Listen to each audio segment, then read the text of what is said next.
विदर्भामध्ये सध्या उष्णतेची लाट पाहायला मिळत आहे आणि तापमानामध्ये मोठ्या प्रमाणावर वाढ झालेली आहे। अमरावतीचं तापमान जर आज पाहिलं तर 43 अंशाच्या समोर गेलेलं आहे। आजचं तापमान 44 अंशावर जाणार असल्याचा अंदाज हवामान विभागाने वर्तवलेला आपण बघू शकतो। आता सध्या दुपारची वेळ आहे आणि दुपारी जर आपण पाहिलं तर मुख्य रस्त्यांवरली गर्दी जी आहे ती वाहनांची कमी झाल्याचं आपल्याला पाहायला मिळत आहे।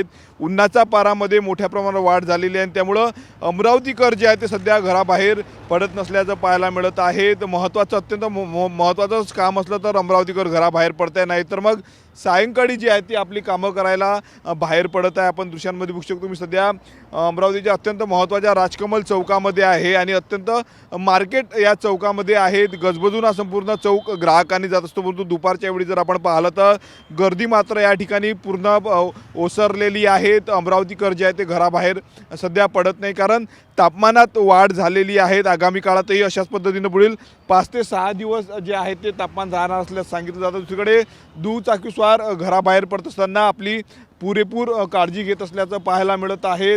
चेहरा घट्ट बांधूनच जे आहे ते घराबाहेर संपूर्ण हे दुचाकीस्वार पडत असल्याचं एकंदरीत आपल्याला या ठिकाणी पाहायला मिळत आहे। तापमानात जी आहे ती मोठी वाढ या झालेली आहे आणि त्याच पार्श्वभूमीवर जर आपण पाहिलं तर मोठ्या प्रमाणावर होणारी गर्दी जी आहे ती गर्दी नागरिकांची टळलेली आहे। आपण बघू शकतो घराबाहेर निघणारे प्रत्येकजण चेहरे बांधूनच घराबाहेर निघत आहेत। एकंदरीत पुढील काही दिवस अशा पद्धतीनं तापमान राहणार असल्याचं या ठिकाणी आपण बघू शकतो दृश्यांमध्ये।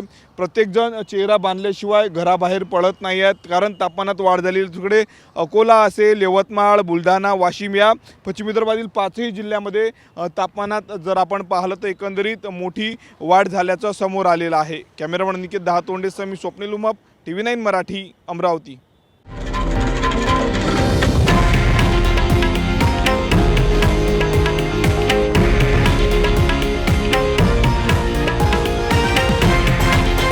हे आहे देशातील नंबर 1 न्यूज नेटवर्क आणि आपण पाहत आहात TV9 मराठी, एकमेव।